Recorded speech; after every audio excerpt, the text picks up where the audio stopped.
2007 Mohanlal, Anwar Rasheed, Maniyanpilla team ഒന്നിച്ചപ്പം മലയാളത്തിന് ആഘോഷത്തിൻ്റെ ഒരു രാവാണ് സമ്മാനിച്ചത് ചോട്ടാ മുംബൈ എന്ന ചിത്രം.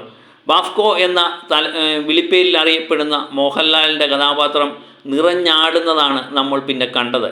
മോഹൻലാലും ഇന്ദ്രജിത് കുമാരനും ജഗതി ശ്രീകുമാറും ബിജുക്കുട്ടനും മണിക്കുട്ടനും കലാവും മണിയും ഭാവനയും രാജംബി ദേവും എല്ലാവരും മത്സരിച്ച് അഭിനയിച്ചപ്പോൾ മികച്ച ഒരു ചിത്രം മലയാളികൾക്ക് നൽകി. 2025 ഈ ചിത്രം റിലീഫ് ചെയ്തപ്പോഴും അതിന് യാതൊരുവിധ മാറ്റവും തിയേറ്ററിൽ കാണുന്നില്ല എന്നുള്ളതാണ് അതിശയകരമായ കാര്യം. 18 കൊല്ലത്തിന് ശേഷവും പുതിയ തലമുറ ഇതിനെ 2 കൈ നീട്ടി സ്വീകരിക്കുന്ന വാർത്തകളാണ് പുറത്തു വരുന്നത്. തിയേറ്ററുകൾ ആഘോഷത്തിൻ്റെ രാവുകൾ തന്നെയാണ് ഈ ചിത്രം സമ്മാനിക്കുന്നത്.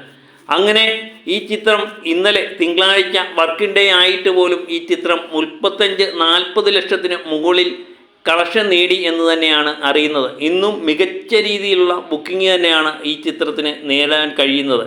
24 മണിക്കൂർ ട്രെൻഡിങ്ങിൽ ഇപ്പോഴും ഈ ചിത്രം നിൽക്കുന്നു എന്നുള്ളതും അതിശയകരമായ കാര്യമാണ്. 10,000-ന് മുകളിലുള്ള ടിക്കറ്റ് വിൽപ്പനയാണ് ബുക്ക് മൈ ഷോയിലൂടെ ഈ ചിത്രം നടത്തുന്നത്. അങ്ങനെ കുറച്ച് ദിവസങ്ങൾ കൊണ്ട് തന്നെ ഈ ചിത്രം 2.5 കോടിക്ക് മുകളിൽ തന്നെ കളക്ഷൻ നേടി എന്ന് തന്നെ പ്രതീക്ഷിക്കുന്നു. ഇന്നത്തെ കളക്ഷനും കൂടെ കൂട്ടി ഈ ചിത്രം ഏകദേശം 2.25 കോടിക്ക് അടുത്ത് എത്തി നിൽക്കുന്നു എന്ന് തന്നെ അതിശയകരമായ കാര്യമാണ്.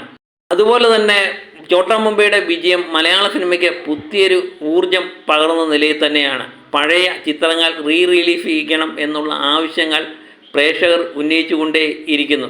എനിക്ക് തോന്നുന്നു വരും ദിവസങ്ങളിൽ പുതിയ റിലീഫിങ്ങുകളുമായിട്ട് മലയാള സിനിമയിൽ നിറഞ്ഞു നിൽക്കുന്ന കാഴ്ച തന്നെ നമുക്ക് കാണാൻ പറ്റും എന്ന് തന്നെ മനസ്സിലാക്കുന്നു. ചോട്ടാ മുംബൈ വിശേഷങ്ങൾ ഇവിടം കൊണ്ട് തീരുന്നില്ല. പുതിയ വിശേഷങ്ങൾക്കും വാർത്തകൾക്കും നമ്മുടെ ചാനലൊന്ന് സബ്സ്ക്രൈബ് ചെയ്യുക.